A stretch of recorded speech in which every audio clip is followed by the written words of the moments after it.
नमस्कार, स्वागत है आप सभी का एबीसी न्यूज की खास पेशकश में और मैं हूं आपके साथ आंचल दुबे।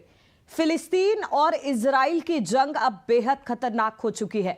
हमास के हमले का जवाब देने के लिए इजराइल अब पूरी ताकत के साथ पलटवार कर रहा है। जंग के दौरान कई खतरनाक हथियारों का इस्तेमाल किया जा रहा है। वहीं इजराइल सेना के मुताबिक उसने गाजा पट्टी पर 6000 से ज्यादा बम गिराए हैं। इस बीच फिलिस्तीन ने यह भी आरोप लगाया कि इजराइल गाजा में व्हाइट फास्फोरस बम का इस्तेमाल कर रहा है, जो बेहद खतरनाक होता है और लोगों को दर्दनाक मौत देता है। रूस और यूक्रेन जंग के बीच भी इसी व्हाइट फास्फोरस बम का जिक्र हुआ था। ह्यूमन राइट्स द्वारा इन आरोपों पर पूछे जाने पर इजराइल की सेना ने बोला है कि अभी उसे गाजा में सफेद फास्फोरस बम या हथियारों के इस्तेमाल की जानकारी नहीं है।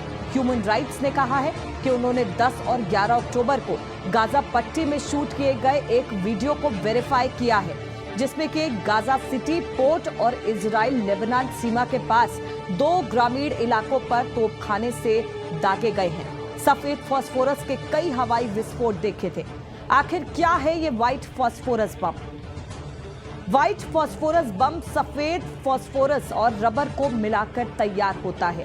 फास्फोरस मोम जैसा केमिकल है जो हल्का पीला या रंगहीन होता है। इस रासायनिक पदार्थ की खूबी है कि यह ऑक्सीजन के संपर्क में आते ही आग पकड़ लेता है और रिएक्ट होने के बाद जहां पर भी गिरता है उस जगह की सारी ऑक्सीजन तेजी से सोखने लगता है। ऐसे में जो लोग इसकी आग से नहीं जलते वो दम घुटने से मर जाते हैं। ये तब तक जलता रहता है जब तक कि पूरी तरह से खत्म ना हो जाए। यहां तक कि पानी डालने पर भी यह आसानी से नहीं बुझता, बल्कि धुएं का गुब्बार बनाते हुए और भड़कता रहता है। फास्फोरस बम 1300 डिग्री सेल्सियस तक जल सकता है, इसलिए यह आग से कहीं ज्यादा जलन और जख्म देता है, यहां तक कि यह हड्डियों तक को गला देता है। कुल मिलाकर इसके संपर्क में आने पर इंसान अगर जिंदा बच भी जाता है तो वो किसी काम का नहीं रह जाएगा और उसकी उम्र अपने आप कम होती चली जाएगी। कब कब हुआ इसका इस्तेमाल? इस व्हाइट फास्फोरस बम का इस्तेमाल कई युद्ध में किया जा चुका है। बताया जा रहा है कि वर्ल्ड वॉर 1 और दूसरी वर्ल्ड वॉर में भी इस बम का जमकर उपयोग हुआ था। खासकर अमेरिकी सेना ने जर्मनी के खिलाफ खूब बम गिराए थे।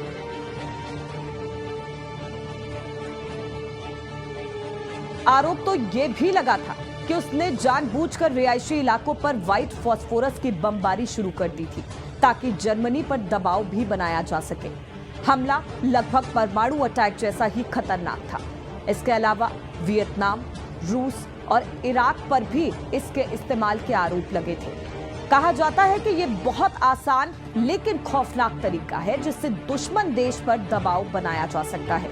इस बम के खतरे को देखते हुए साल 1980 में जेनेवा कन्वेंशन में व्हाइट फास्फोरस को लगभग प्रतिबंधित किया गया। जैसे सिग्नल, स्क्रीनिंग या मार्किंग जैसे कामों में इसका इस्तेमाल हो सकता है।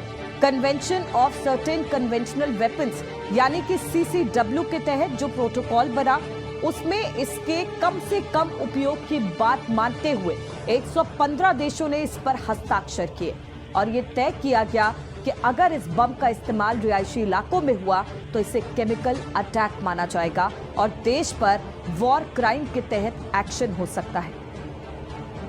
तो इस खास पेशकश में फिलहाल इतना ही। आप देखते रहिए एबीसी न्यूज।